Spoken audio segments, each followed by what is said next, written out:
mengikuti Google Meet pagi ini bersama Al-Fadhil Ustaz Azhar Ramli. Jadi hari ini topik yang kita nak utarakan adalah tentang isu-isu mengenai ibadah kurban. Betul Ustaz ya? Ya, betul-betul.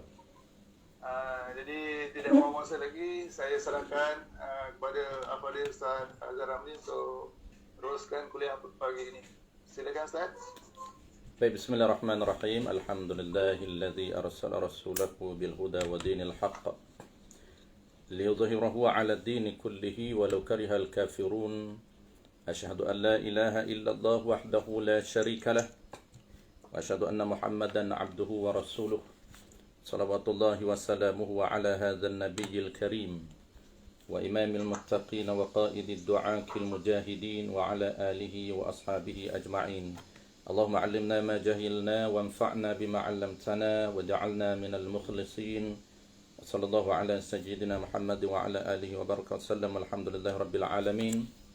Terima kasih kepada Al-Fadhil Abazaki, pengurusi surau kita, seluruh ahli jawatan kuasa surau dan yang saya raikan, rakan-rakan, teman-teman. Mudah-mudahan kita diberikan kebaikan, keberkatan sepanjang program kita pada pagi ini. InsyaAllah kita akan sambung tajuk ataupun topik yang terakhir, iaitu isu berkaitan dengan ibadat korban. Isu yang berkaitan dengan ibadat korban. Kita ada beberapa isu, lebih kurang dalam 18 isu yang berkaitan dengan ibadat korban yang kita akan bincangkan. Kalau tak sempat hari ini, kita akan sambung satu siri sahaja lagi. Kita dah bincang sebelum daripada ni dua isu. Kita akan sambung isu ketiga hari ini. Isu pertama kita dah bincang iaitu berkaitan dengan melakukan korban kepada orang lain tanpa izin daripadanya. Itu tak sah. Buat korban untuk orang lain tanpa izin tak sah. Yang kedua, isu kedua kita dah bincang tidak sah mengorbankan, tidak sah melakukan ibadat korban bagi orang yang mati tanpa wasiat. Baik, sambung hari ini isu yang ketiga. Isu yang ketiga, qala al-musannif rahimahullah subhanahu wa ta'ala, melakukan ibadat korban kepada anak yang belum balik. Itu isu yang ketiga. Harus ataupun tiada sunat, hanya harus. Tiada sunat, hanya harus bapa melakukan korban untuk anaknya yang belum balik dengan harta bapaknya sendiri. Kita ulang sekali lagi tuan-puan. Isu yang ketiga kita bincang ialah bapa melakukan korban kepada anak yang belum balik. Kalau anak yang dah balik, kita dah bincang isu pertama, itu tidak sah tanpa izin dia. Tapi kalau anak yang belum balik, apa hukum dia? Harus tapi tak sunat. Sekadar harus, sekadar boleh, tak haram. Harus, tiada sunat. Ini tak sunat. Bapa melakukan korban untuk anak yang belum balik dengan harta bapaknya sendiri. Tetapi tiada harus ataupun haram menggunakan harta anaknya. Ini jelas kenapa? Kerana wali tidak boleh menggunakan harta anaknya yang belum balik tanpa keperluan ataupun hajat yang dibenarkan oleh syarak. Begitu juga sekiranya bapaknya tiada, bagi bapaknya yang dah meninggal, harus bagi neneknya melakukan ibadat korban bagi cucunya yang belum balik menggunakan harta neneknya, dan tidak harus menggunakan harta cucunya. Ini sama juga dengan konsep bapa. Jadi kesimpulan tuan-puan, isu ketiga ini hanya harus, hanya boleh, tetapi tidak dapat pahala sunat. Jadi rugi sajalah kita melakukan ibadat yang harus tanpa dapat pahala sunat. Sebab itu kita dahulukan. Jadi konsep di dalam ibadat korban ini tuan-puan, ibadat korban ini setiap tahun disunatkan ke atas tiap-tiap individu yang dapat syarat. Jadi apabila kita ada kemampuan, maka kita dahulukan. Apabila kita ada kemampuan, kita dahulukan diri kita terlebih dahulu berbanding dengan tanggungan dia. Ada orang tuan-puan, isu dia, apabila dia dah setiap tahun dia buat korban, maka tahun ini dia kata, saya nak buat korban untuk anak saya. yang belum balik, ataupun untuk anak saya yang dah balik tapi minta izin, ataupun saya nak buat untuk isteri saya, minta izin dengan isteri, ataupun nak buat untuk ibu saya, minta izin dengan ibu. Boleh ataupun tidak? Jawab dia boleh. Tetapi dari segi afdalnya, nisbah afdal, dahulukan diri dia. Apabila diri dia dah dapat satu bahagian, maka duit ada lebih lagi. Maka lebih lagi barulah dia tolong bantu orang lain, tolong bagi duit untuk orang lain, buat korban. Tolong bagi duit kepada orang lain untuk dia, orang lain buat korban dengan niat, dengan orang lain sendiri niat. Bukan dia yang niat korban. Kalau dia niat korban itu tak sah, tanpa izin daripada orang lain. Kalau dia nak buat niat korban untuk orang lain, mesti minta izin terlebih dahulu. Itu settle kepada. Dinakalkan daripada kitab Sabilul Muhtadin, juzuk yang kedua, daripada risalah Tuan Guru Al-Alim Alamah Tuan Guru Haji Cik Al-Qadahi. Baik, settle isu yang ketiga. Isu yang keempat, tuan-tuan. Kita terus kepada isu yang keempat. Isu yang keempat, tidak sah anak belum balik niat korban. Anak yang belum balik niat korban. Kalaulah bapa dia nak niat korban, harus tak sunat. Tapi macam mana pula sekiranya bapa ni nak suruh anak sendiri niat korban, melatih anak, ajar anak niat korban. Dia tak sama dengan solat. Tidak sah anak yang belum balik niat korban bagi dirinya, dan tidak sah juga kanak-kanak yang belum balik niat buat akikah bagi dirinya. Sama. Kerana kanak-kanak bukan ahli tabarruk dengan hartanya. Itu illah dia, itu sebab dia. Kenapa anak-anak tidak sah buat korban untuk diri dia, niat korban untuk diri dia, ataupun niat akikah untuk diri dia? Kerana anak-anak ini, dia tidak termasuk di dalam orang yang dibenarkan oleh syarak untuk mengurus hartanya sendiri. Ataupun istilah syarak, ataupun istilah muamalat disebut ahli tabarruk, ataupun ahli tasarruf, ataupun mutlaqun tasarruf. Ada 3 istilah yang diguna di dalam kitab muamalat. Kerana kanak-kanak ini bukan ahli tabarruk, bukan orang yang dibenarkan oleh syarak untuk melakukan kebajikan. Itu panggil ahli tabarruk. Kalau ahli tasarruf, syarak tidak membenarkan untuk kanak-kanak mengurus ataupun mengendalikan harta sendiri. Hartanya diurus oleh walinya, diurus oleh bapaknya. Maka apa saja pengurusan harta benda diuruskan oleh bapaknya. Tidak dibenarkan untuk dirinya mengurus hartanya sendiri. Sedangkan korban ini dia melibatkan ibadat maliyah, ibadat harta benda, maka tidak dibenarkan oleh syarak untuk anak-kanak niat sendiri. Dia berbeza tumpah dengan ibadat badani, ibadat solat. Ibadat solat, apabila anak itu mumayyiz, syarat dia mumayyiz. Umur 7 tahun dah mumayyiz, umur 8 tahun dah mumayyiz, tapi belum balik. Apabila umur mumayyiz, maka wajib ke atas ibu bapa ajar tata cara, tata kelola solat dengan sempurna. Ajar praktikalnya, ajar ilmunya. Dan dari segi praktikalnya, cantik dia buat. Sah. Adakah sah? Jawab dia sah. Kenapa? Kerana syarat dalam ibadat solat, ibadat badani, syarat untuk Allah Ta'ala terima ibadat itu mumayyiz. Syarat untuk Allah Ta'ala terima niat solat itu sekurang-kurang mumayyiz. Sah pahala dia, sah ibadat sembahyang dia, cuma dia tidak ada akaun lagi. Dia tak akan, pahala itu tak akan dapat kepada kanak-kanak mumayyiz, dia akan dapat kepada wali dia. Bapa yang suruh anak itu mendirikan solat, maka bapa yang akan dapat.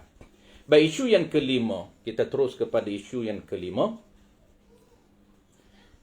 Isu yang kelima ini buat korban dan akikah dalam seekor lembu. Kita ada seekor lembu 7 bahagian, tuan. Boleh ke tak nak sharing dalam bahagian satu bahagian akikah, satu bahagian lagi korban ataupun seekor lembu tu 7, 3-nya akikah, 4-nya korban. Sah dibuat korban 1/7 dalam seekor lembu, dan dibuat akikah 1/7 yang lain dalam seekor lembu tersebut. Boleh. Jadi dalam seekor lembu tu tuan-puan, kita boleh berkongsi di antara akikah dan juga kurban, dan juga boleh juga dipelas dengan kenduri. Maksud apa? Maksudnya kita tak nak buat kurban dan kita juga tak nak buat akikah, tapi satu bahagian itu untuk makan saja, untuk buat kenduri. Boleh. Maksudnya 3 bahagian akikah, 3 bahagian lagi kurban, 1 bahagian sahaja untuk kenduri. Boleh ke tidak? Jawab dia boleh. Pendapat Al-Imam Ramli, sekiranya seseorang berhajat melakukan kurban serta akikah dengan seekor kambing sahaja sah dan jadi kurban, dan jadi akikah kedua-dua dengan seekor kambing sahaja. Ini pendapat Ramli sahaja. Tapi qaul mu'tamad, dia sah seekor kambing satu sahaja. Kalau seekor lembu boleh dibahagikan di antara akikah dan juga kurban. Tapi kalau kambing, pendapat mu'tamad, kambing dia kena satu saja. Kalau kurban, kalau akikah, akikah. Tidak boleh dibahagikan kambing ini. Tapi pendapat lemah Imam Ramli boleh. Ini pendapat lemah. Begitu juga di sisi pendapat Imam Ramli, sah seorang yang melakukan akikah dengan seekor kambing atau satu bahagian lembu untuk beberapa orang anaknya, sah dan jadi akikah bagi tiap-tiap orang anaknya. Ini pendapat Imam Ramli. Jadi pendapat Imam Ramli ini qadha. Ini sebagai tambahan, info tambahan kepada kita. Apa yang kita tahu, tuan-puan, qaul yang mu'tamad, kalau satu bahagian itu tidak sah di sharing, satu bahagian mesti pilih sama ada akikah ataupun kurban. Tapi pendapat Imam Ramli kata boleh. Satu bahagian itu akikah dikongsi dengan kurban. Boleh. Dinakalkan daripada kitab Al-Baijuri Ibn Qasim juzuk yang kedua muka surat 304 yang diadaptasi daripada risalah Tuan Guru Haji Cik Al-Qadahi. Baik, isu yang ke-5 settle. Baik, kita terus kepada isu yang ke-6 tuan-puan. Isu yang ke-6.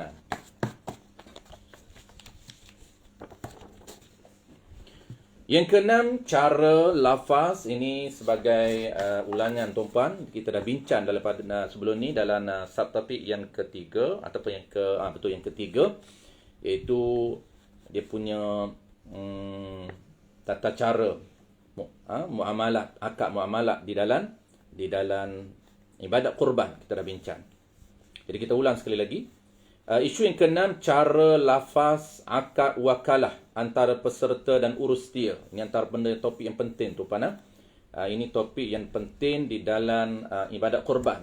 Dan inilah juga yang termiss ataupun dia panggil terlepas pandang di dalam ibadat kurban. Sebab apa? Sebab kita kurang sedar ibadat kurban itu termasuk dalam ibadat maliyah, ibadat yang ada kaitan dengan muamalat. Apabila kita skip ilmu muamalat ini, menyebabkan kita akan ketinggalan praktikal muamalat di dalam ibadat kurban. Baik, ini antara detail yang kena. Cara lafaz akad wakalah antara peserta dan urus dia. Dia kalau kita nak yang praktikal hari ni tuan-puan, yang praktikal ni yang kita tak boleh buat sendiri ni, kita nak pas kepada orang lain. Kalau kita nak pas kepada orang lain buat, kita nak pas kepada urus dia buat, kita mesti ada 4 akad wakalah. Mesti ada 4 akad wakalah. Asas dianya ada 4 akad wakalah. Yang pertama, contoh lafaz membeli satu bahagian lembu daripada 7 bahagian lembu. Ini wakil yang pertama. Lafaz akad wakalah yang pertama, iaitu wakil membeli, wakil kepada urus dia supaya membeli satu bahagian lembu daripada 7 bahagian dan serahan duit. Macam mana contoh tuan-puan lafaz? Kita bagi contoh saja. Contoh dia, kita nak serahkan duit kita dan juga kita nak minta urus dia wakil beli satu bahagian daripada 7 bahagian. Biasanya tuan-puan kat sini ni, biasanya kalau tuan-puan tengoklah di majoriti pelaksanaan hari ni, biasanya dia hanya ada bayaran sahaja tanpa ada wakil beli. Seolah-olah lembu itu dah berada di hadapan kita. Kalau serahan duit tanpa ada wakil beli kepada urus dia, seolah-olah peserta ini beli direct dengan urus dia tanpa lembu ada di hadapan urus dia. Sedangkan urus dia ni nak beli lembu. Lembu tidak ada lagi di hadapan peserta. Apabila urus dia nak kena beli lembu dan duit itu diserahkan untuk beli lembu, bermakna mesti ada wakil beli. Mesti ada wakil supaya pihak urus dia ini tolong beli satu bahagian kepada diri kita. Mana contoh dia? Saya dengan Azhar bin Ramli dengan ini menyerahkan duit sebanyak RM300.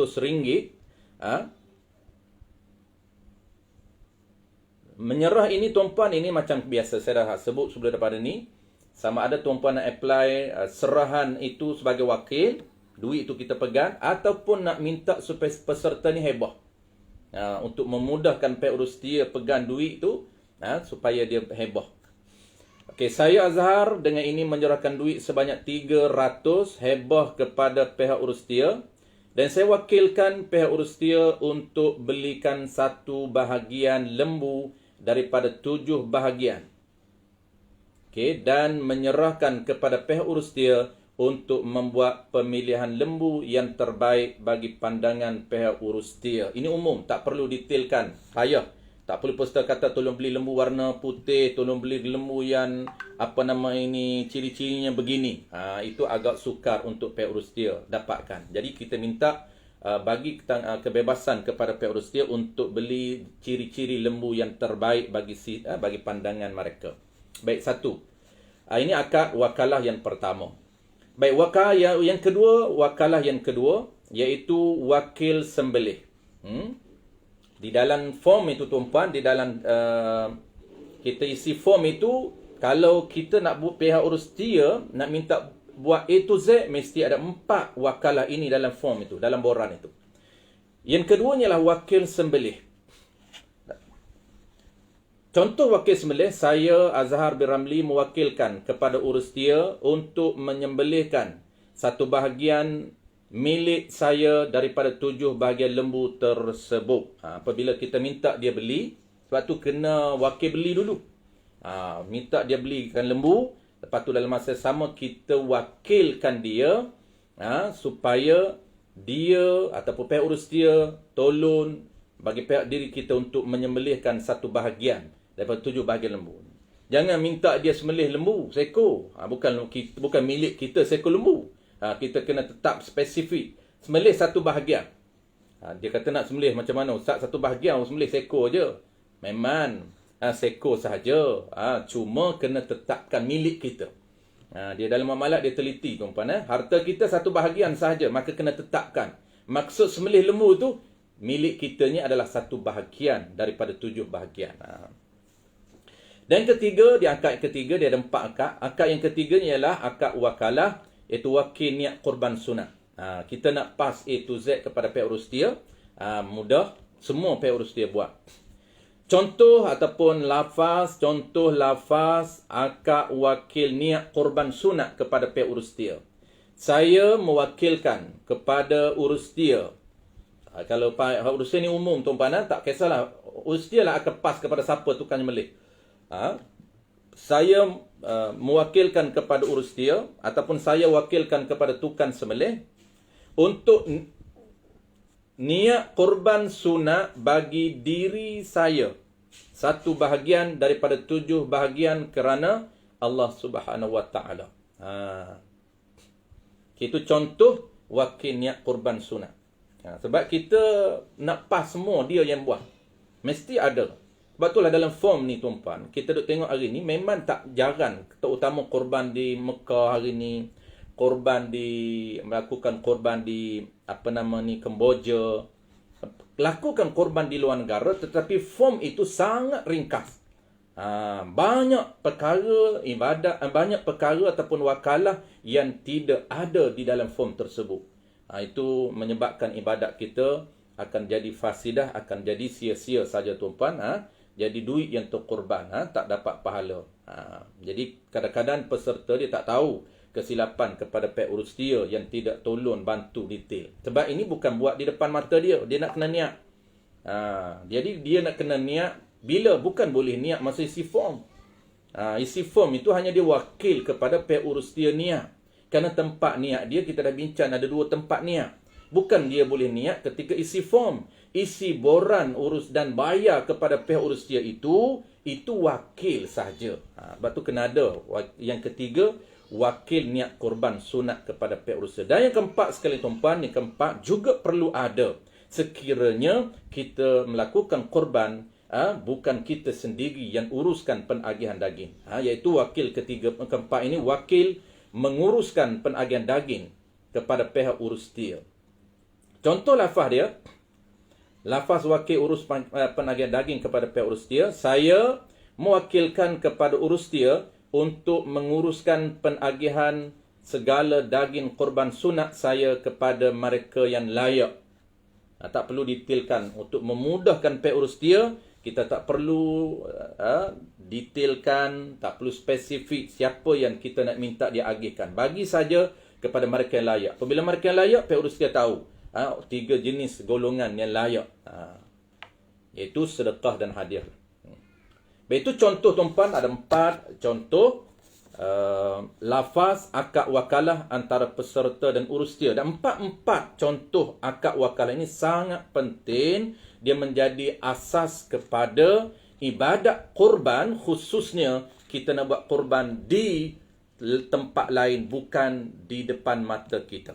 Kalau kita nak buat depan mata kita, kita sendiri yang niat, cuma kita wakil kepada orang lain untuk sembelih, kita sendiri niat dan kita sendiri ambil daging, agihkan sendiri, itu okey. Tetapi kalau kita nak buat tempat lain, ataupun kita tak nak berada di hari kejadian itu, maka kita akan wakil A to Z kepada pihak urus dia. Apabila kita nak wakilkan semua ibadat korban kepada pihak urus dia, inilah dia tuan-tuan asasnya 4 akad wakalah yang perlu ada di dalam ibadat korban itu, ataupun kita panggil akad muamalat di dalam ibadat korban. Dan inilah juga tuan-tuan antara ilmu yang pupus, antara praktikal yang hilang, yang panggil apa, dikesampingkan di dalam ibadat korban, yang tidak ada, semakin hari semakin pupus. Itulah yang perlu kita kekalkan, yang perlu kita pertahankan. Kenapa? Kerana ini merupakan inti kepada ibadat korban itu sendiri. Baik, kita terus tuan-tuan kepada isu yang ke-7.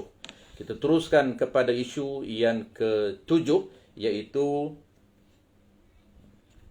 isu yang ke-7 sampai ke-18 ni isu ringan-ringan saja tuan-tuan. Isu ringan-ringan saja. Dia tak melibatkan isu fundamental. Dah habis dah. Isu yang asas, isu yang menjadi tonggak induk kepada ibadat korban dah habis. Ini isu teknikal kita bincang. Sebab tu isu yang teknikal ini insya-Allah kita boleh ekspreskan. Kita boleh ekspreskan. Assalamualaikum Ustaz. Waalaikumsalam warahmatullahi wabarakatuh. Boleh mencelah sikit. Boleh. Ini berkaitan dengan sunat tadi kan, ada 4 perkara tu. Ya. Pertama, kita wakil untuk membeli 1 daripada 7 bahagian. Okey. Kemudian wakil untuk sembelihan. Kemudian wakil untuk sembelihan kurban sunat. Wakil bukan. Yang ketiga wakil niat kurban. Yang ketiga wakil niat kurban sunat.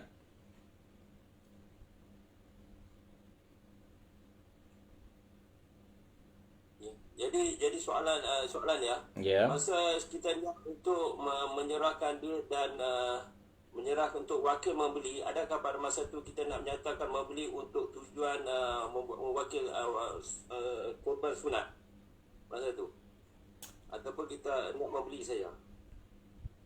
Saya tengok yang Ustaz WhatsApp tu, kat yang pertama tu, dengan ini saya menyebutkan banyak sekian duit untuk membeli 1 dan bahagian 7 bahagian lembu lah. Jadi kat situ tak menyatakan tujuan untuk beli itu untuk tujuan sembelihan sunat, kurban sunat. Adakah perlu dinyatakan ataupun tak perlu? Ini wakil beli saja, tak perlu. Sebab di bawah tu kita dah wakilkan untuk niat kurban sunat. Di atas tu kita yang pertama, saya menyerahkan duit sebanyak 800 hebah kepada pihak urus dia, dan saya wakilkan pihak urus dia untuk belikan 1 bahagian lembu daripada 7 bahagian. Ini wakil belian lembu. Yang kedua, yang bawah tu, dia kita wakil supaya pihak urus dia niat korban sunat untuk diri kita. Jadi kita minta urus dia beli, lepas tu kita wakilkan dia sembelih, kita wakilkan dia niat korban sunat. Dalam yang pertama tak perlu kita nyatakan belian lembu untuk korban sunat. Boleh kita nak nyata pun tak ada masalah, tak jadi isu pun. Contohnya dalam wakil yang pertama tu, akad wakalah yang pertama tu, saya dengan ini menyerahkan duit sebanyak 800 dan saya wakilkan pihak urus dia untuk belikan satu bahagian lembu daripada 7 bahagian untuk korban sunat bagi diri saya. Boleh, tak ada masalah. Boleh juga nak nyatakan. Okey. Terima kasih. Jelas Ustaz. Terima kasih. Okey. Kita terus ke isu yang ketujuh. Isu yang ketujuh ni tuan-tuan, insya-Allah dia mudah saja, 7 sampai 18. Kalau boleh kita habiskan hari ni, insya-Allah kita teruskan hari ni. Sebab isu-isu yang ke-7 sampai 18 ini dia isu yang teknikal, isu yang mudah saja, dia tidak melibatkan isu asas.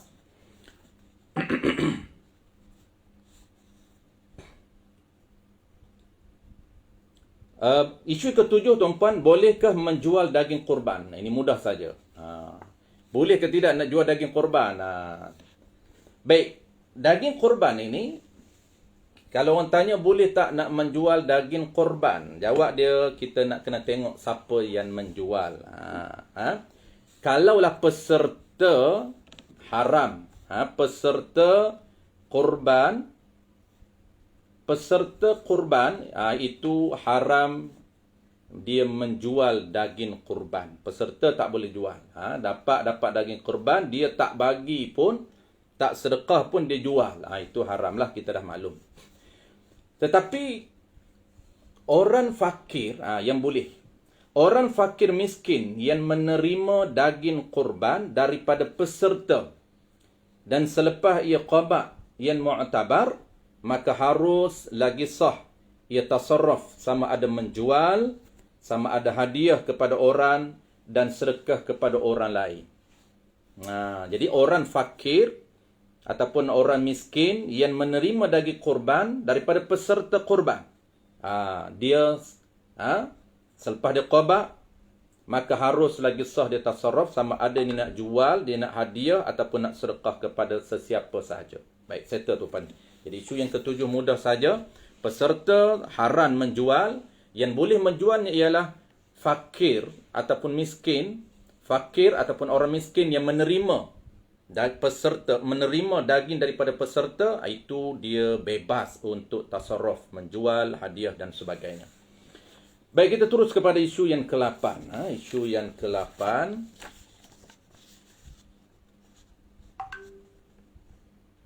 Isu ke-8 ni ada kaitan dengan isu yang kita dah bincang sebelum daripada ni, iaitu bolehkah niat korban bagi ibu bapa yang telah meninggal dunia. Ini dah sebut.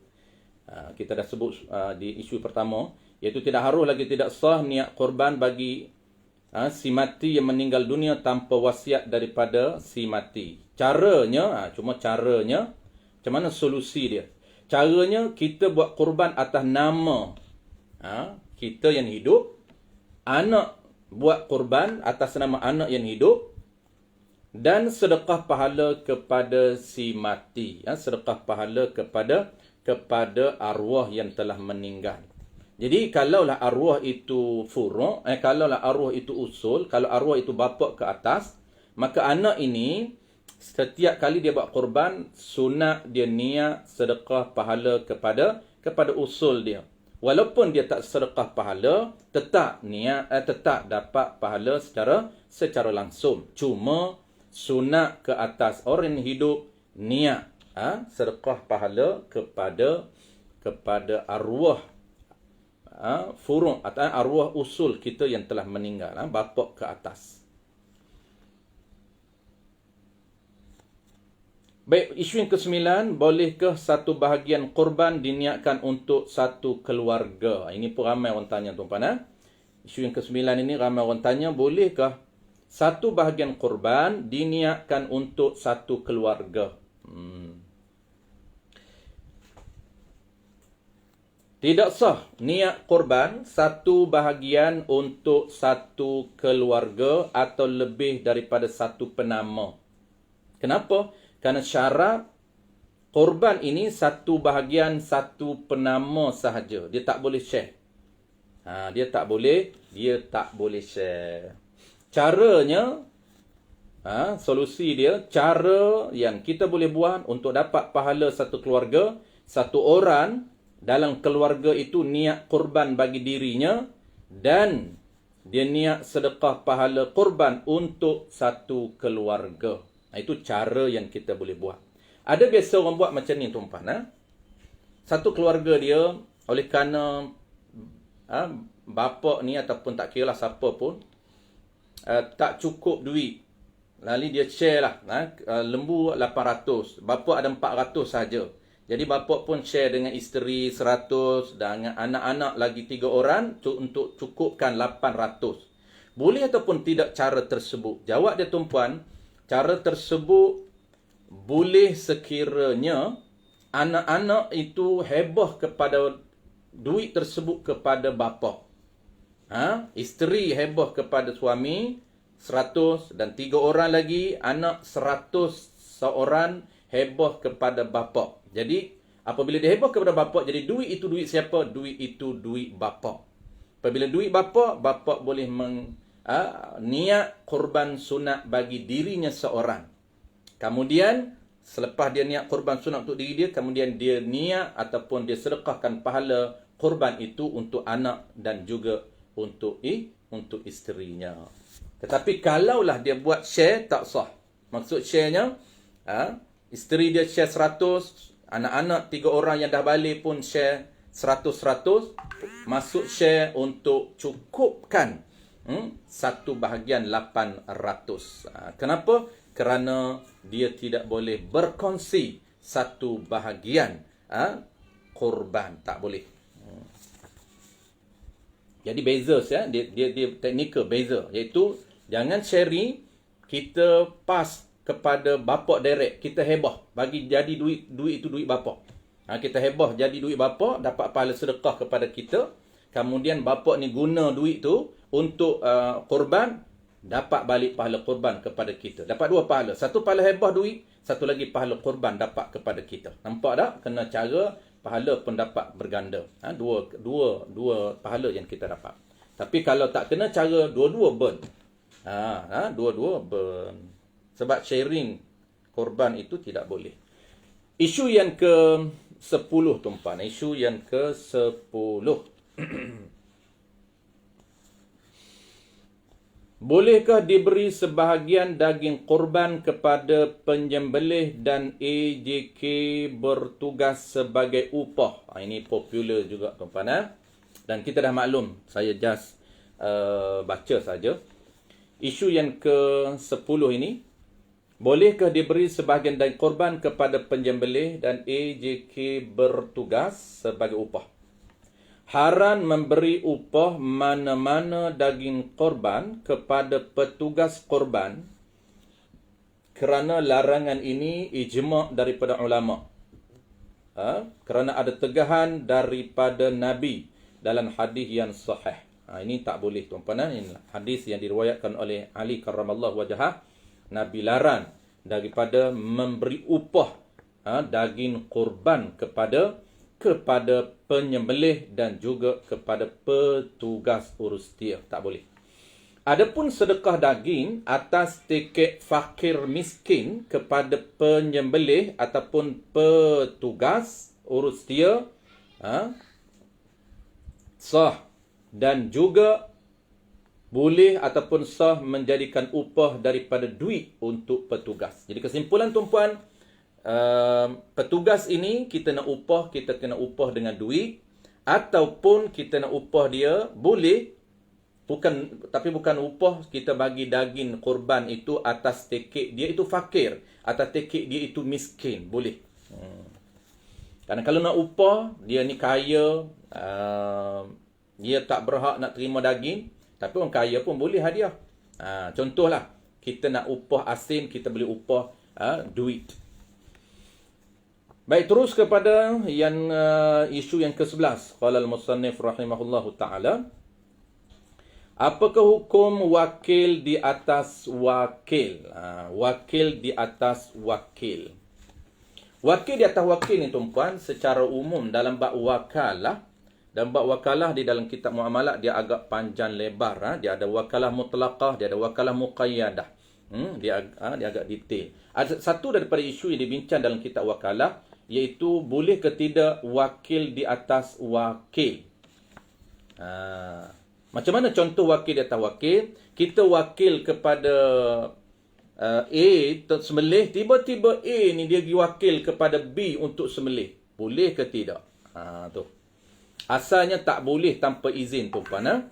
Tanpa izin daripada pihak muwakil, orang yang mewakil kepada kita, tak boleh. Tak boleh. Dia sama pinjan atas pinjan. Kita akan belajar tajuk pinjan atas pinjan. Juga ramai yang kita buat tapi tak sah dan haram. Wakil atas wakil juga tidak sah tanpa izin daripada muwakil. Okay. Baik. Apa hukum wakil di atas wakil? Sah wakil ataupun boleh dan sah wakil atas wakil dengan syarat diizin oleh orang yang memberi wakil. Boleh. Sebab itulah, kalau perasan di dalam lafaz wakalah, kenapa kita buat dua bentuk. Pertamanya kepada orang tertentu ataupun kepada pihak urustia. Apabila kita sebut pihak urustia, bermakna dia umum. Siapa pun asalkan dia urustia, boleh. Itu penting kepada akad wakalah. Kenapa? Kerana ada izin. Wakalah ini dia panggil akad memberi izin. Dia izin kepada A ataupun dia izin kepada umum, kerana ada dua izin. Izin kepada pihak tertentu dan yang keduanya izin kepada pihak urustia. Tu. Contoh lafaz akad wakil atau wakil. Saya wakilkan kepada Haji Ali, ni direct. Ataupun kena ada atau. Wakil kepada pihak urustia untuk belikan satu bahagian lembu bagi pihak saya. Maknanya kita boleh wakil atas wakil apabila diizin oleh mewakil, diizin oleh peserta. Peserta di dalam form itu, dia dah beri dua keizinan. Dia kata, saya wakilkan kepada Haji Rusli, ataupun saya wakilkan kepada pihak urustia. Bermaknanya Haji Rusli boleh pas kepada orang lain, urustia, untuk belikan. Tapi kalaulah form itu beri izin kepada Haji Rusli je, memang orang lain tak boleh buat. Itu penting dalam form itu untuk kita minta supaya peserta ini bukan saja beri wakil kepada A, tetapi beri juga wakil kepada wakil. Okay. Kita terus kepada yang ke-12. Kita boleh terus, boleh settle gini tuan-tuan. Jadi kita tak nak delay-delay sebab minggu depan nanti kan kita nak tak lama dah nak kurban. Kita boleh habiskan hari ni. Qala al-musannif rahimahullah ta'ala yang ke-12. Di dalam masalah akad, adakah ia wajib berlafaz? Bolehkah kita buat secara bertulis seperti boran, persetujuan dan seumpamanya? Dalam bab akad ataupun dalam bab akad dalam muamalat, qaul mu'tamad wajib ada lafaz. Ini qaul mu'tamad. Dalam mazhab kita al-Imam Syafi'i, wajib ada lafaz. Sama ada lafaz sarih ataupun kinayah dan juga tulisan sebagai pengganti lafaz. Dia termasuk dalam lafaz kinayah. Dia asal lafaz ni tuan-puan, perkataan ini ada dua. Perkataan dalam bentuk sarih, dalam bentuk jelas. Yang kedua dalam bentuk kinayah, dalam bentuk yang tak jelas tetapi dia ada orang panggil apa? Dia ada kinayah ni dia kena ada tanda-tanda. Walaupun dia kinayah tetapi dia ada tanda yang boleh kita kenal bahawa dia itu wakil. Dia tak guna wakil tapi dia guna lafaz lain. Cuma kita faham bahawa kinayah dia ini, indirect dia ini mengandungi lafaz wakil. Dan juga kinayah, termasuk kinayah, iaitu lafaz secara bertulis. Sah. Baik, settle. Ini mudah saja tuan-tuan. Kita dah beramal selalu, iaitu tulisan ini termasuk juga lafaz, termasuk juga akad. Baik, kita terus kepada yang ke-13. Qala al-musannif rahimahullah ta'ala, 13. Bagaimana cara pembelian lembu korban daripada penternak? Bolehkah menggunakan duit lain dahulu atau wajib beli dengan duit peserta? Baik, jawab dia. Sekiranya peserta telah wakilkan kepada pihak urus dia dan duit telah diserahkan kepada pihak urus dia, ini wakil. Dia wakil, dia serah duit. Bukan hebah. Dia serah atas nama wakalah. Wajib urus dia menggunakan duit peserta untuk belikan lembu daripada penternak ataupun daripada owner lembu. Baik, serta ini mudah saja, kita dah terang sebelum daripada ni. Sebab tu kenapa kita buat dua bentuk.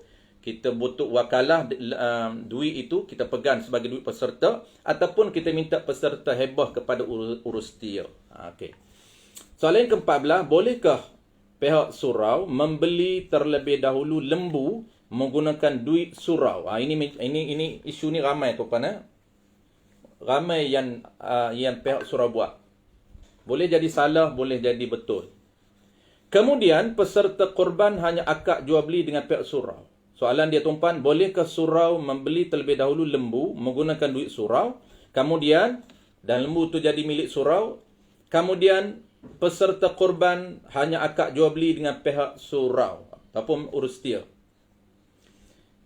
Jawab dia tuan-tuan, kita dah belajar sebelum ni, aktiviti korban tidak termasuk dalam maslahat surau.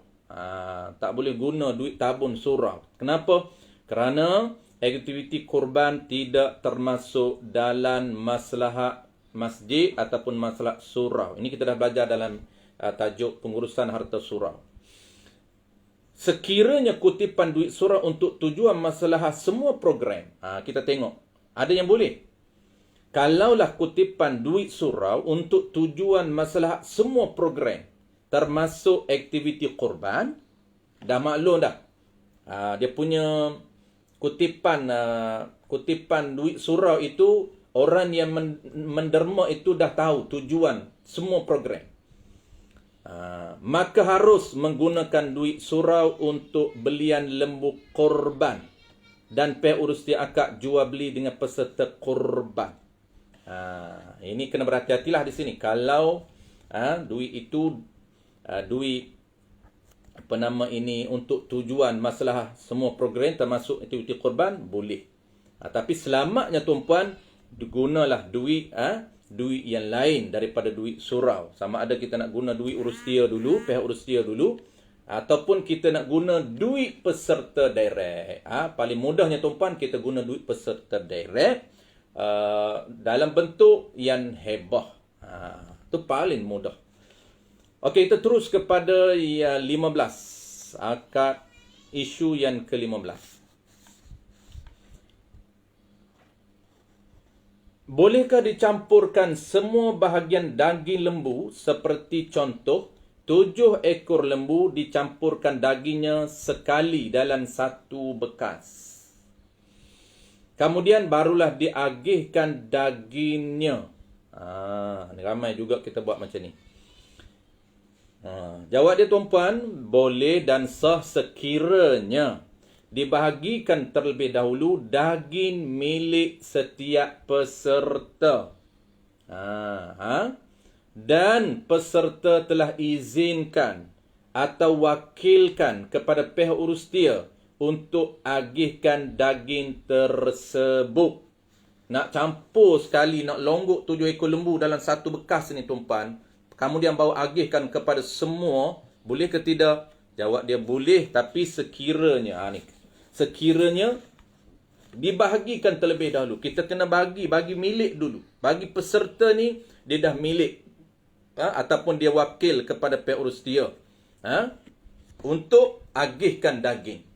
Apabila pihak urus dia dah timbang semua, setiap lembu, seekor lembu, ada 7 peserta, dan diagihkan setiap peserta dah dapat 20 kilo, kemudian dia dah, urus dia dah qabab, barulah kita boleh boleh campur sekali untuk bagi kepada orang yang layak.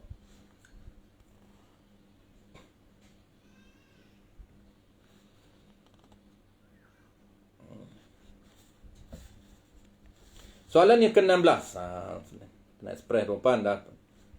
Soalan yang ke-16, adakah ada setengah surau dan masjid mereka mengambil lembu korban pertama untuk dimasak dan dimakan beramai-ramai. Apakah hukumnya? Soalan tuan-puan. Jawab dia tuan-puan, haram dimasak semua daging korban dalam seekor lembu kerana daging korban wajib disedekah kepada fakir miskin walaupun sedikit. Ini kita dah bincang sebelum pada ni. Dalam seekor lembu tu tuan-puan, dia tak boleh. Seekor lembu dia nak ambil semua masak. Walaupun diizin oleh peserta. Walaupun dia dapat wakalah, dia dah diizin oleh peserta untuk urus dia handle, untuk urus dia agihkan. Urus dia agihkan kepada orang yang layak. Maka urus dia pun dia buat. Seekor lembu ni kita handle macam mana? Kita masak semua sekali. Tak boleh.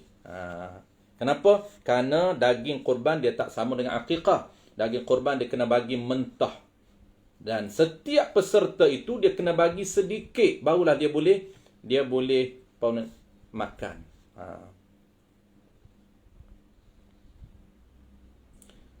Haram dimasak semua daging korban kerana daging korban wajib disedekah kepada fakir miskin walaupun sedikit, dan selebihnya harus masak. Dan haram sekiranya tidak dibahagikan daging milik setiap peserta terlebih dahulu sebelum minta izin untuk masak sebahagian daripadanya. Soalan yang ke-17, apa hukum jika pihak pengurusan memasak sebahagian daging korban peserta untuk dijadikan makanan kepada semua jemaah yang datang? Jadi kalaulah dia pihak pengurusan memasak sebahagian daripada daging korban peserta untuk dijadikan makanan kepada semua jemaah yang datang, jawab dia harus. Harus memasak sebahagian daripada daging korban dan wajib sedekah mentah walaupun sedikit. Tetapi ingat, sebelum masak, pastikan diberi izin oleh peserta kerana daging milik mereka.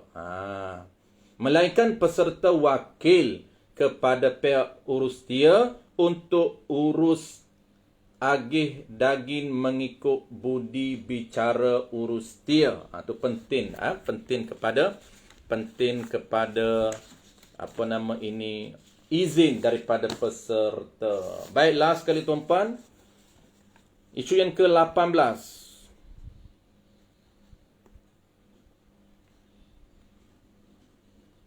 Ini isu tambahan yang ke-18.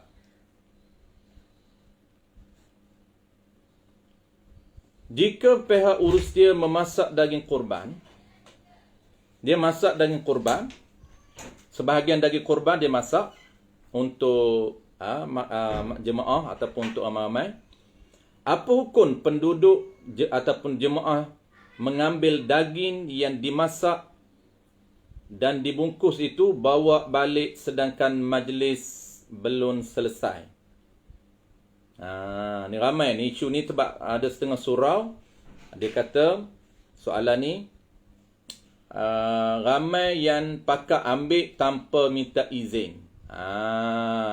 Jawab dia tuan-puan, haram mengambil tanpa izin daripada pihak urus dia.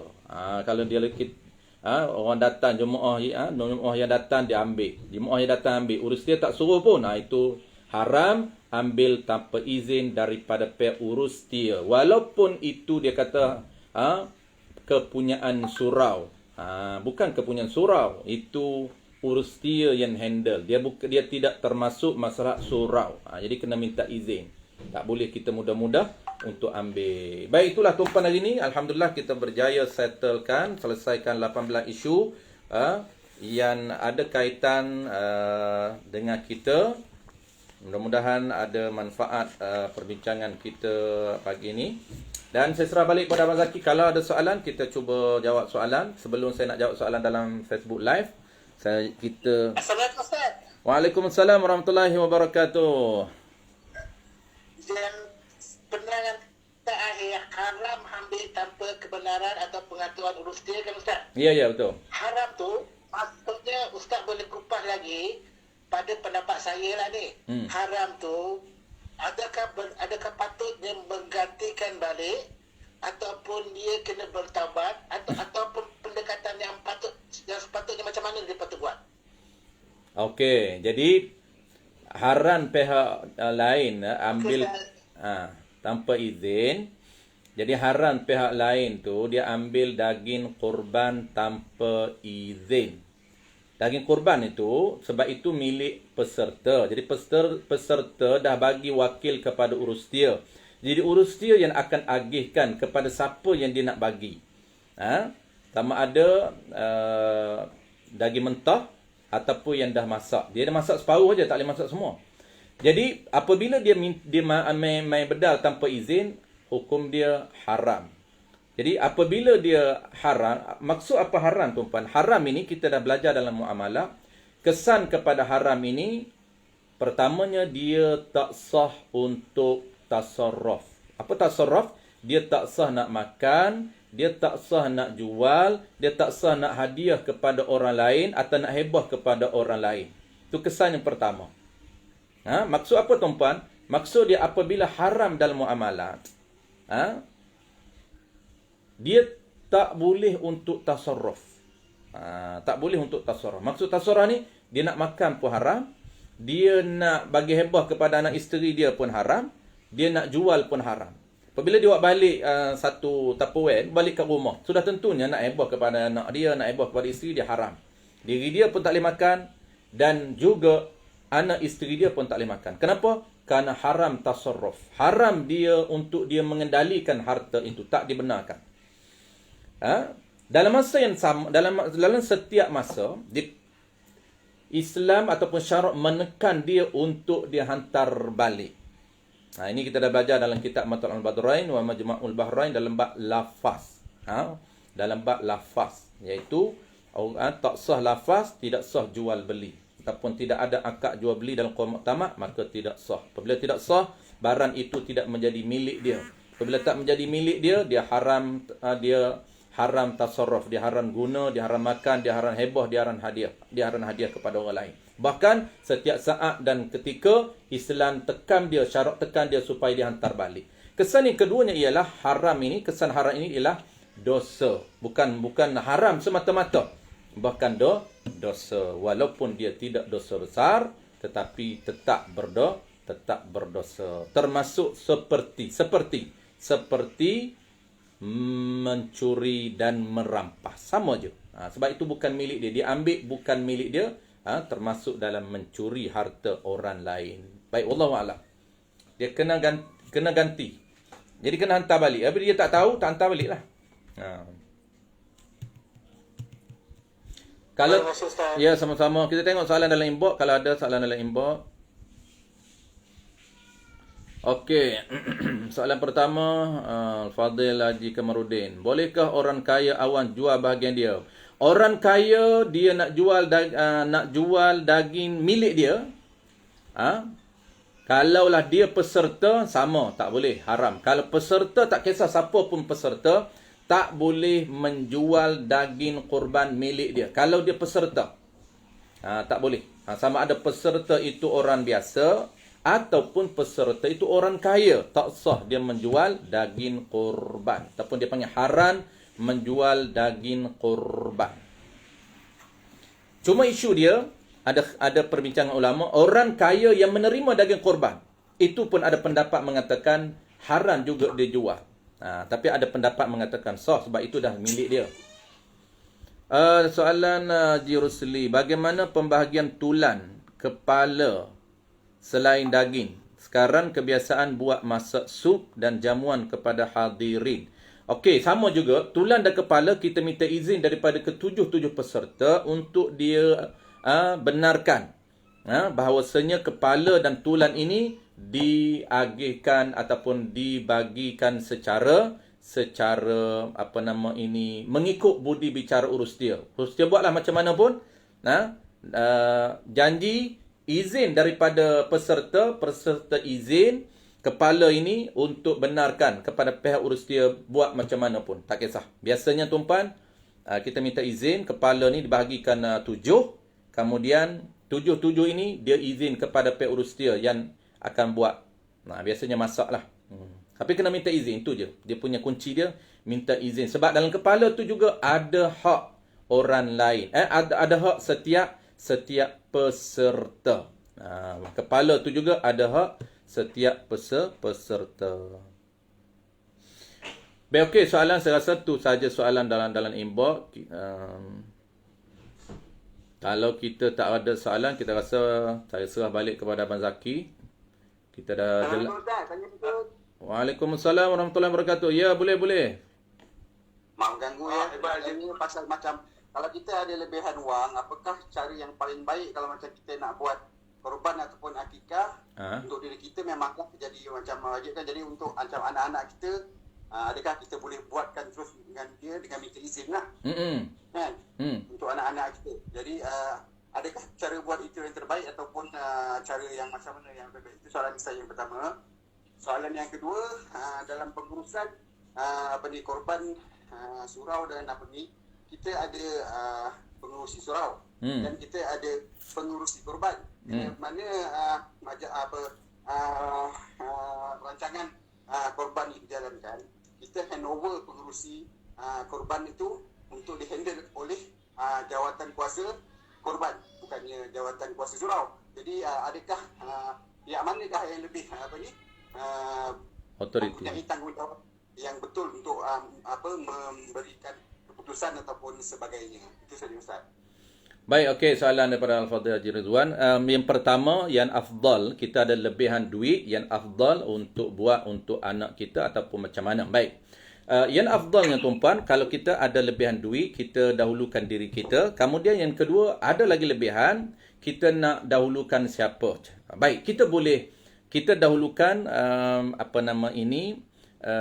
dari segi syarak, kita yang afdal dahulukan orang yang hampir dengan kita dari segi keturunan. Kita boleh duit yang lebih itu kita boleh contoh tahun ni kita nak bagi anak kita. Tahun lepas kita dah buat untuk isteri kita. Tahun sebelum ni untuk ibu kita. Tahun ni untuk anak kita. Boleh ke tidak? Boleh. Dan golongan itu dah termasuk orang-orang yang afdal kita buat. Orang yang hampir dengan keturunan kita. Cuma caranya macam mana? Adakah kita nak bagi pas dekat anak kita buat sendiri? Ataupun kita minta izin untuk kita buat? Kita minta izin untuk kita sendiri buat. Maksudnya kita sendiri buat. Kita yang niat. Ini satu bahagian lembu. Untuk anak aku yang nama sekian-sekian. Kita sendiri yang niat. Kita tak bagi kepada anak kita yang buat. Yang afdalnya kita sendiri buat ataupun kita nak pas kepada anak kita. Sebenarnya dua-dua ni sama. Kita boleh buat sendiri. Kita niat minta izin dengan dia. Ataupun kita bagi duit kepada dia untuk dia yang buat sendiri. Jawab dia tuan-puan. Kalau nisbah kedua-dua ni sama. Sama dari segi kedua-dua boleh buat. Cuma nisbah yang terbaik. Kita dalam bab fiqh ni tuan-puan, minded fiqh kitanya, kita nak cari yang terbaik. Maka yang terbaiknya, kita beri duit ini, kita hebah kepada dia ni duit. Ayah hebah kepada kamu, 800 ni, untuk kamu buat korban sunat tahun ini. Itu dia panggil hebah yang bersyarat. Dia tak boleh guna duit ni untuk lain. Apabila hebah bersyarat, wajib tunaikan hebah itu ikut syarat yang kita nak. Maka anak kita, dia buat sendiri dengan duit kita. Itu yang terbaik. Dua-dua ni afdal. Cuma kita nak yang lagi terbaik yang mana? Maka kita pas duit ini kepada anak dia. Dia sendiri yang niat. Dia sendiri yang niat. Dia sendiri, semua dia yang buat. Itu yang afdal. Yang kedua, soalan kedua berkaitan dengan autoriti pihak pengurusan. Siapa yang lebih bertanggungjawab di antara pengurusi surau dengan pengurusi urus dia?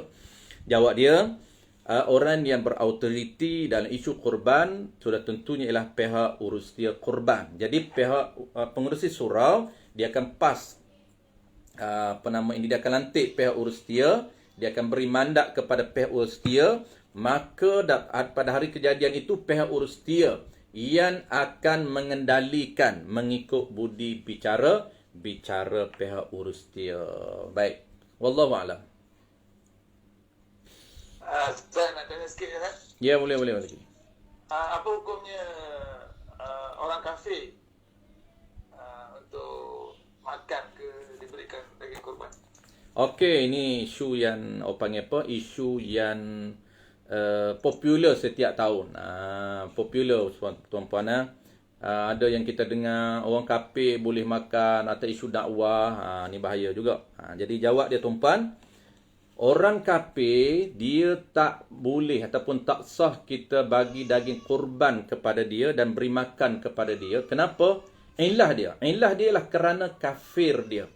Ilah dia disebut dalam kitab fiqh kerana kufur dia. Ilah kufur dia kerana ibadat korban. Daging ini dia panggil daging ibadat. Apabila daging ibadat, dia ada syarat sah dia.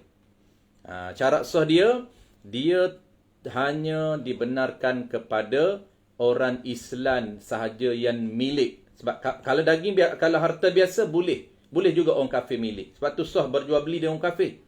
Sah kita hebah kepada orang kafir, harus kita hebah kepada orang kafir, bagi hadiah kepada orang kafir, apapun. Jadi harus. Tapi kalau ibadat, daging korban ini ibadat, maka tidak sah kita bagi hebah kepada kafir. Ni dalam kitab ni sebut, dalam risalah Al-Alim Al-Allamah Tuan Guru Haji Cik sebut,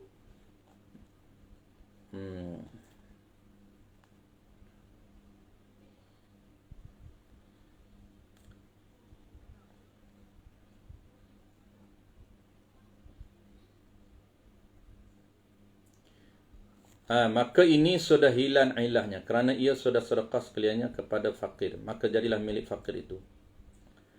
Sekejap saya nak cari dia punya tempat.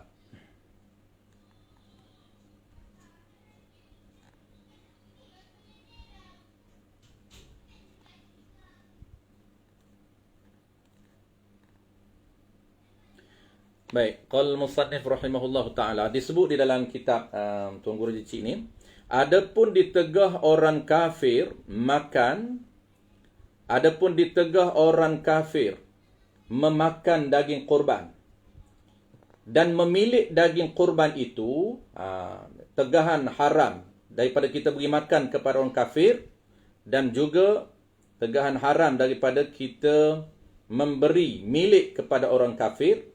Ilahnya, sebabnya ialah kufur. Manakala ia masuk Islam, maka hilanglah ilahnya, maka haruslah ia makannya ketika itu. Wallahu alam. Ini disebut di dalam kitab ataupun risalah Tuan Guru Haji Cik Al-Qadahi. Jadi haram kita bagi makan kepada orang kafir, dan juga haram kita bagi milik kepada orang kafir, sama ada milik dengan sedekah ataupun milik dengan hadiah. Kenapa ilah dia? Ilah dia kerana kafir dia, kerana kufur dia. Apabila dia masuk Islam saja, hilang ilah dia, menyebabkan harus ketika itu dia boleh makan dan juga boleh milik. Wallahu a'lam. Assalamualaikum Ustaz. Waalaikumsalam warahmatullahi wabarakatuh. Mengenai lebihan wang tadi yang telah dikemukakan oleh Haji Ridwan. Okey. Adakah kita sebagai bapa, contoh kalau kita mengeluarkan untuk anak, kemudian dalam tahun yang samanya kita kena keluarkan untuk kita dan satu untuk anak, kena dua bahagian ke? Atau satu saja dalam tahun tu? Tak. Dia satu tahun tu yang untuk lepaskan fardu kifayah, sunat kifai, satu saja. Contohnya tahun ni kita ada duit lebih. Memang lebih, boleh buat 2, boleh buat 3 bahagian, boleh buat 4 bahagian. Jadi untuk melepaskan kifai, satu saja, seekor kambing ataupun satu bahagian lembu. Kita buat satu dah gugur kifai, dah lepas kifai, dah tak makruh. Maka kita ada lebih lagi. Boleh dah buat untuk kita? Boleh. Boleh juga buat untuk kita. Tapi kita tak nak buat untuk kita, ada lebihan satu lagi kita ada duit ni, boleh tak kita nak buat untuk anak kita? Ya, boleh untuk pas kepada orang lain. Sebab kita dah ada lebih. Jadi kalau kita cukup untuk satu bahagian saja, duit tak lebih banyak, memang untuk kita. Dahulukan kita dulu.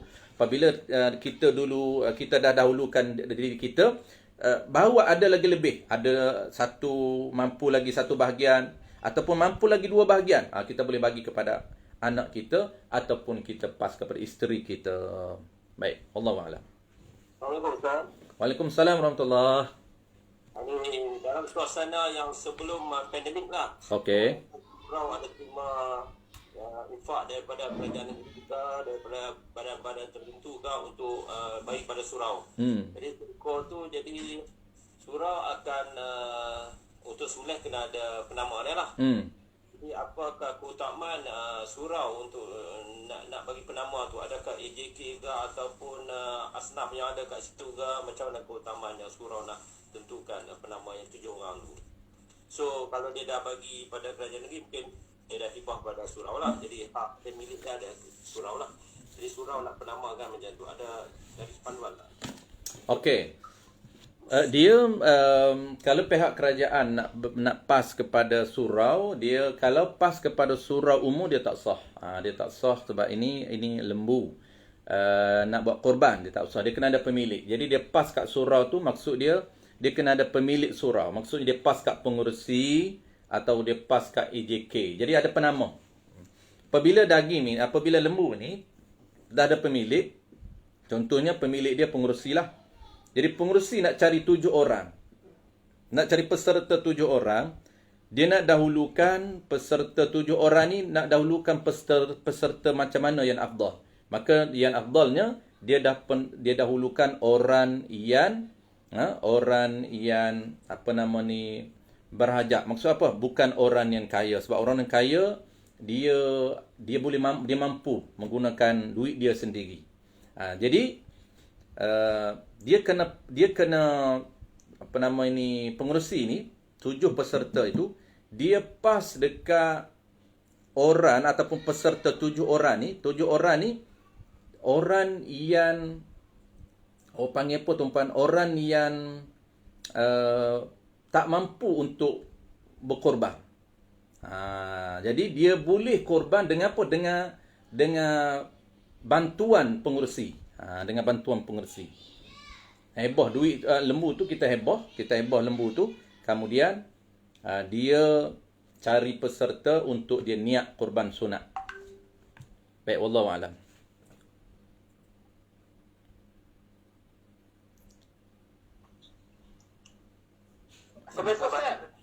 Waalaikumsalam warahmatullahi wabarakatuh. Saya pun tak ikut sangat tadi sebab ada pembayaran untuk duit korban. Kalau ikut upah wakalah Ustaz, adakah perlu menyatakan berapa upah wakalah? Contohnya surau A buat satu bagai RM850. Surau B buat RM800. Adakah urus dia terpaksa menerangkan RM800 itu di mana perginya?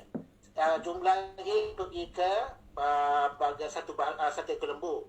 Lepas tu upah penyembelihan, upah pemusisan pergi ke jumlah tertentu.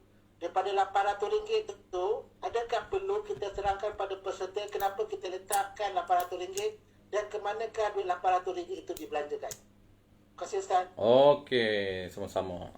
Kalaulah 800 tu bukan harga tetap lembu, diplus dengan kos pengurusan, ya, kena beritahu. Sebab itu dia punya antara antara benda yang mesti dia tahu. Satunya harga lembu. Sebab apa? Sebab dan jual ni innamal bai' antaradin. Jual beli ini hanya sah jual beli ini antara dengan persetujuan barang dan harga. Dia nak setuju dulu, dia nak beli seekor satu bahagian, dia setuju dengan harga. Dan yang lain juga dia kena setuju kos pengurusan. Sebab tu ini antara antara keperluan asas untuk dia tahu. Jadi kita just beritahu secara umum, okey, harga seekor lembu RM750 untuk kos upah, RM50 ni untuk kos upah sekian. RM50 sekian. Okey, secara umum dia dah tahu. Apabila dia tahu, dia setuju. Itu penting. Dia persetujuan dia itu penting. Okey, wallahu a'lam. Terima kasih Ustaz. Sama-sama. Pada sahabat yang lain, ada soalan lagi tu Ustaz? Mungkin tak ada dah kot. Dah jelas dah. Ini mana sesi terakhir untuk sebelum kita buat korban pada tahun ni.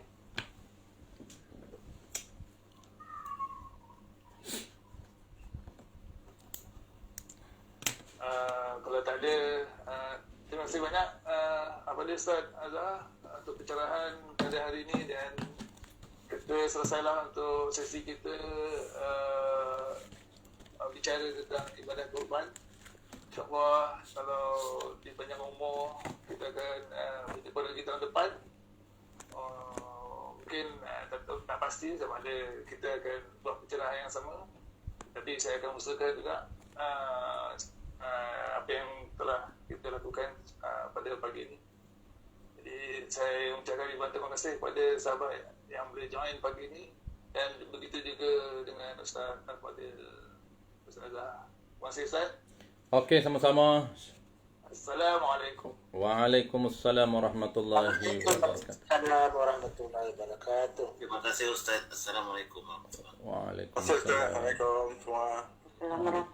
Assalamualaikum Ustaz. Waalaikumsalam warahmatullahi wabarakatuh. InsyaAllah kita jumpa. Sama-sama, insyaAllah kita jumpa lagi. Terima kasih Ustaz. Sama-sama. Assalamualaikum. Waalaikumsalam warahmatullahi wabarakatuh.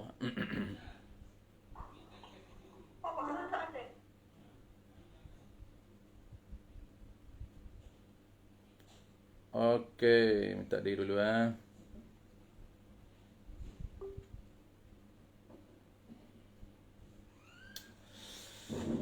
Kita tengok kalau ada soalan dalam ni. Saya dah lepas soalan dalam Google Meet.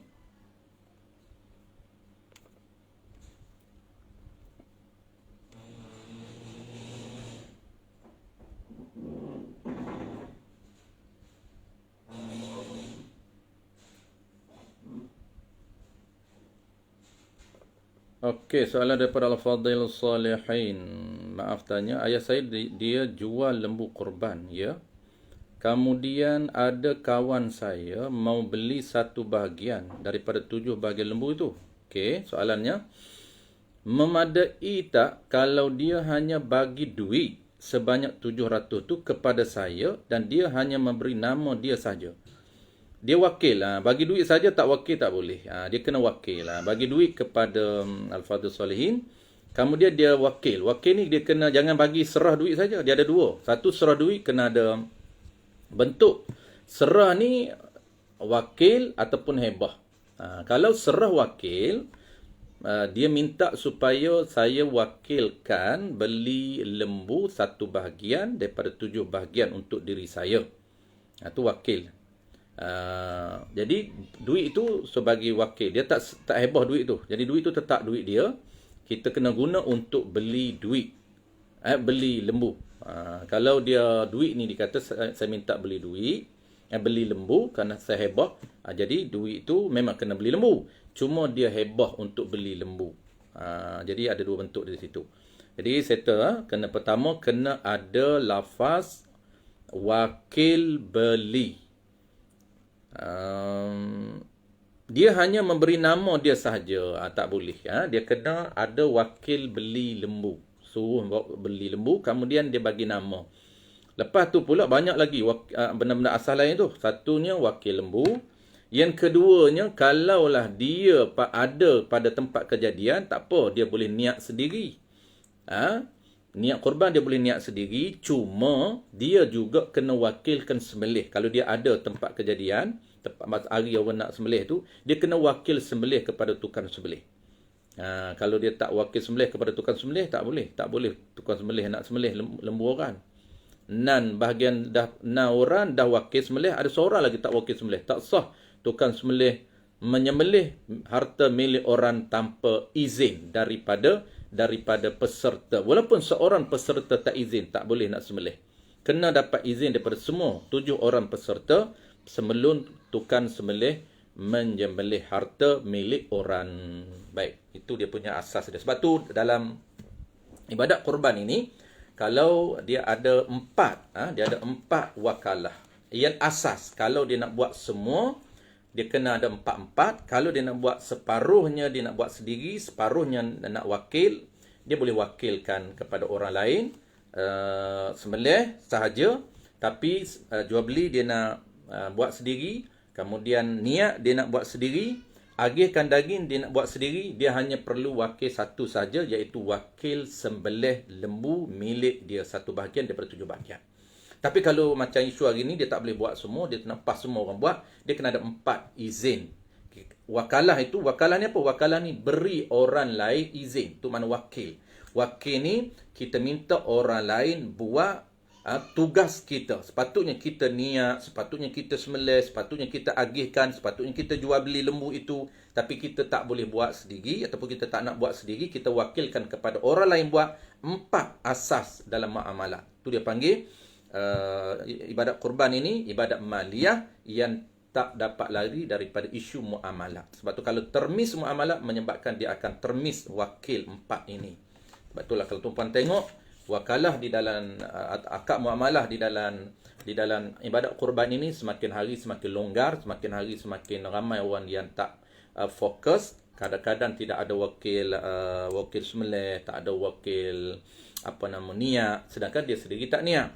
Terutamanya wakil kurban di luar negara tu tuan-tuan, sangat banyak orang panggil meninggalkan isu-isu muamalat. Tak ada wakil niat, tak ada wakil agihkan, tak ada wakil sembelih. Dia main bayar saja. Isi form tu, saya kurban 1 bahagian daripada 7 bahagian dengan harga 800. Korban di mana? Di Kamboja, di Cambodia, di Mekah. Hari ni ramai buat korban di Mekah tuan-tuan. Kena ikut, terutama korban di sana kena ikut dia punya isu-isu muamalah. Baik, itu saja tuan-tuan. Soalan lain saya rasa tak ada. InsyaAllah kita jumpa lagi dalam tajuk-tajuk lain. Tajuk korban dah habis hari ni. 3 siri kita bincang korban yang dianjurkan oleh Surau Haji Ismail Puncak Alam. Siri pertama, siri kedua, dan hari ini siri terakhir. Kita fokus 18 isu berkaitan dengan ibadat kurban. Jadi kesimpulan tuan-puan, apapun ibadat, dahulukan ilmu supaya ibadat kita diterima oleh Allah Subhanahu Wa Taala, dan jangan jadikan ibadat kita sebagai adat semata-mata, dan jangan jadikan